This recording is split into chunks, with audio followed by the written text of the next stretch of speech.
We're asking, can the government hold on? Can President Mubarak continue to govern? There are no government officials who we can speak to here in Cairo. So we turn now for an exclusive interview to Egypt's ambassador to the United States. Joining us in Washington, Ambassador Sameh Shoukry. Thank you for being with us this morning. Thank you for having me.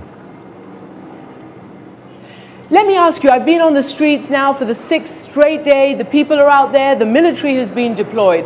What is the government of Egypt expecting the military to do? The military has been deployed in protection of the demonstrations and keeping order, peace and order on the streets of Cairo, and it continues to operate, undertaking its responsibilities. As many have seen, it was received with great affection by the people and the demonstrators and continues to play an important role. It's an institution that the Egyptians hold in immense pride and one that has always come to provide safety and security and a safety valve for the Egyptian society. So, Ambassador, though, how long will President Mubarak continue to tolerate this number of people in the streets?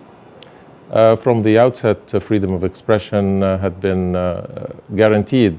Egypt has been on a road of economic, political, democratic reform for the last 20 years or more, and it has achieved great strides in that regard.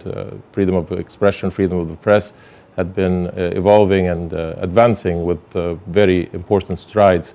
I believe in the President's speech, he indicated that there would be a guarantee of the freedom and ability of all Egyptians to express their points of view in a peaceful manner.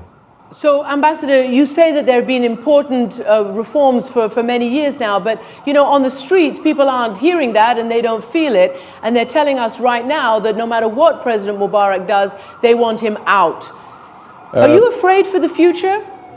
Well, certainly Egypt is going through a difficult time, but Egypt is a resourceful country, a country of a long history, and its major strength is in its people and their ability to overcome adverse situations. The process of reform is an ongoing one, and definitely the people on the streets have indicated a desire for speedier reforms. That I'm sure is the direction that Egypt will take within the institutions that are still in operation, that are cognizant to what is the word that is coming out from the streets. When you look at what's happening on the streets, do you fear for the future here?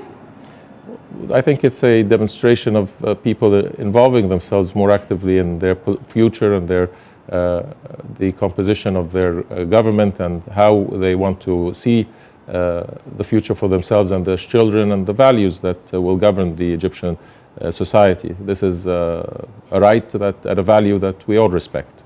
As I say, they are saying that what's happening is not enough. What more should the government do to bring more freedom, political pluralism? There is no meaningful political space here. What more can the government do, and should it?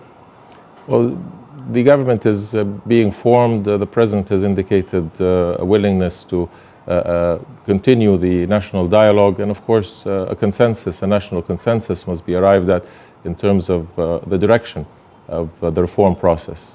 All of these things will be developed within the context of the conversation between various political representatives, those in the media and other opinion makers in Egypt, and it is a process that needs to be undertaken with the necessary speed and caution in terms of impacting the social welfare of the population.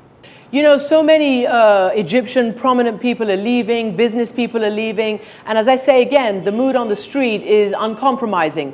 Do you expect President Mubarak to stay and battle it out, or to leave? People in Egypt have shown during this time a great deal of solidarity, a great deal of desire to see their country develop and prosper. And I believe that every loyal Egyptian will continue to undertake his responsibilities and contribute towards the improvement of his homeland. On that note, Ambassador Sameh Shoukry, thank you for joining us from Washington. Thank you very much.